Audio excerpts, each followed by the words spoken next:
কেমন আছো বন্ধুরা? আমি গৌরব চ্যাটার্জি, আমি একজন সাইকোলজিস্ট।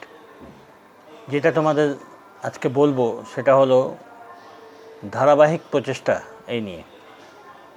মানে ল অফ অ্যাট্রাকশনের নিয়ম বা সাইকোলজিক্যাল যেসব কথাগুলো যেগুলো তোমরা হয়তো প্র্যাকটিস করছো, তো সেগুলো প্র্যাকটিস করতে করতে কী হয় না, খুব জলদি রেজাল্ট পাওয়া যায়, তাতেও পাওয়া যায়, কিন্তু সাধারণত এটা ডেইলি প্র্যাকটিসের ব্যাপার এবং লং টাইমে করলে বেশি ভালো রেজাল্ট পাওয়া যায়। সাধারণত বলে যে 21 দিন বা 1 মাস প্র্যাকটিস করলে অবচেতন মন সেই চিন্তার ধারাকে গ্রহণ করে, মানে বসে যায়। ওটা বিগিনিং। ওই জন্য ধারাবাহিক যে চেষ্টা ওটা খুব দরকার হয়। যেমন ধরো ধারাবাহিক অনেক জিনিস আছে, যেরকম গ্র্যাটিটিউডের কথা বলতে পারি। গ্র্যাটিটিউড ধরো প্র্যাকটিস করছো, গ্র্যাটিটিউড প্র্যাকটিস করতে করতে কী হয় না, একটা তো হচ্ছে সাধারণভাবে সব কিছুর জন্য কৃতজ্ঞ থাকা, সেটা সবাই তোমরা জানো, এবং ভেতর থেকে অন্তর থেকে ফিলিংস দিয়ে সেটা অনুভব করা, তাহলে ভালো ফল পাওয়া যায়। এরকম সব প্র্যাকটিসগুলোই আছে যে অন্তর থেকে ফিল করলে তবে গিয়ে সেটা রেজাল্ট পাওয়া যায়। কেন না, আমাদের অবচেতন মন যেটা, ও কী করে না, ফিলিংসটা বোঝে, ভাবটা বোঝে, ওয়ার্ডগুলো নিয়ে অত সে মাথা ঘামায় না। অবচেতন মনের কাজ হলো ফিলিংসটাকে ধরা।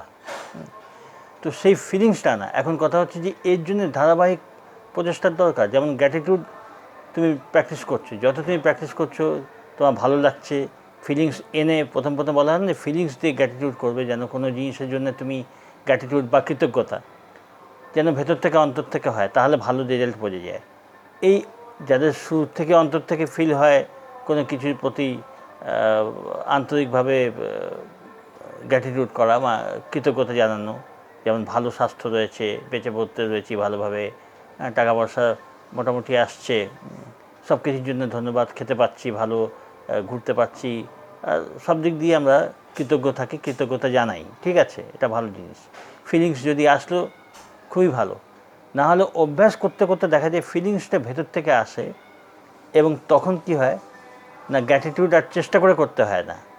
এটি হলো ধারাবাহিকতার লাভ। ধারাবাহিকভাবে যখন তুমি যে কোনো প্র্যাকটিস করবে, আস্তে আস্তে করতে করতে সেটা যে শুধু একটা যান্ত্রিক অভ্যাস তা নয়, ভেতরে ফিলিংসটা খুলে যায়।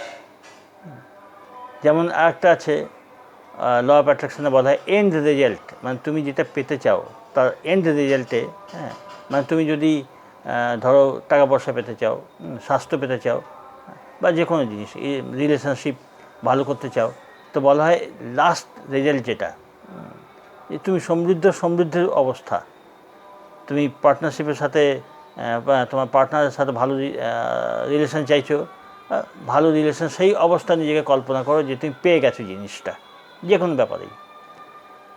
কিন্তু এটা প্র্যাকটিস করতে বলা হয় যে লাস্ট এন্ড রেজাল্ট, মানে শেষ ফলটা যেটা তুমি চাও, সেই অবস্থায় তুমি নিজেকে কল্পনা করো যে তুমি তাতে রয়েছো। এটা যেমন প্র্যাকটিস করা যায়, প্র্যাকটিস করতে করতে এমন হয় যে তোমাকে চেষ্টা করে কল্পনা করতে হবে না, তোমার নিজে থেকেই মনে হবে যে হ্যাঁ, আমি এন্ড রেজাল্টে রয়েছি, আমি সত্যি পার্টনারের সাথে রয়েছি, সত্যিই আমি সমৃদ্ধির কামনা করছে, সত্যি আমি সমৃদ্ধ অবস্থায় রয়েছি। আর গ্র্যাটিটিউডের তাই, যে আমি যখন কৃতজ্ঞতা প্র্যাকটিস করতে করতে দেখছি যে আমি যেন সত্যি সত্যি ভেতর থেকেই সব জিনিসের প্রতি কৃতজ্ঞ হতে পারছি। এটা হয় কি করে না, প্র্যাকটিস যখন করতে থাকে, প্র্যাকটিস করতে করতে জিনিসগুলো রপ্ত হয়, এবং ভেতরের যে ফিলিংসটা সেটা নিজে থেকে ওপেন হতে থাকে। আস্তে সব জিনিসই ভেতর থেকে যে আসা, ওটা বাইরের থেকে প্রথমে প্র্যাকটিস করতে করতে করতে ভেতর থেকে জিনিসটা যেন খুলে যায়, একটা উৎসের মুখ, ওটা যেন খুলে যায়, ভেতর থেকে ফিলিংসগুলো বেরোতে আরম্ভ করে। কারণ অ্যাকচুয়ালি সবই তো আমাদের ভেতরে, তো ভেতর থেকে সেই ফিলিংসটা নিজে থেকেই যেন খুলে সামনে বেরিয়ে আসে, প্রস্ফুটিত হয়ে। তো এই যখন প্রস্ফুটিত হয়ে যখন ভেতরের ফিলিংসগুলো আসে, অ্যাকচুয়ালি তখনই কিন্তু ভালোভাবে রেজাল্ট অনুভব করা যায়। তার আগেও করা যায়, কিন্তু ভালোভাবে হয় যখন ভেতর থেকে সেই ফিলিংসগুলো চলে আসে। তো এটাই বলবার ছিল যে কোনো জিনিস তোমার স্ক্রিপ্টিংও তাই, স্ক্রিপ্টিং লিখছি, প্রথমে লিখছি ভালো লাগছে, হ্যাঁ লিখতে ভালো লাগছে, সেটা ভালো লাগা এক জিনিস, আর ভেতর থেকে ফিলিংসটা আসা ওটা আলাদা জিনিস। ভালো যখন লাগতে আরম্ভ করে, রেজাল্ট তখন থেকেই বোঝা যায়, কিছু রেজাল্ট বুঝতে আরম্ভ করা যায়। কিন্তু যখন ওইটা যখন কন্টিনিউ হতে থাকে, ভেতর থেকে ফিলিংসগুলো নিজের থেকে আসতে থাকবে, আর তখন রেজাল্ট হবে একদম মিরাকুলাস রেজাল্ট হবে। তো এটাই হলো আজকে বক্তব্য ছিল। তোমরা ভালো করে পুজো এনজয় করো, ভালো সময় কাটাও, সঙ্গে থেকো, ভালো থেকো।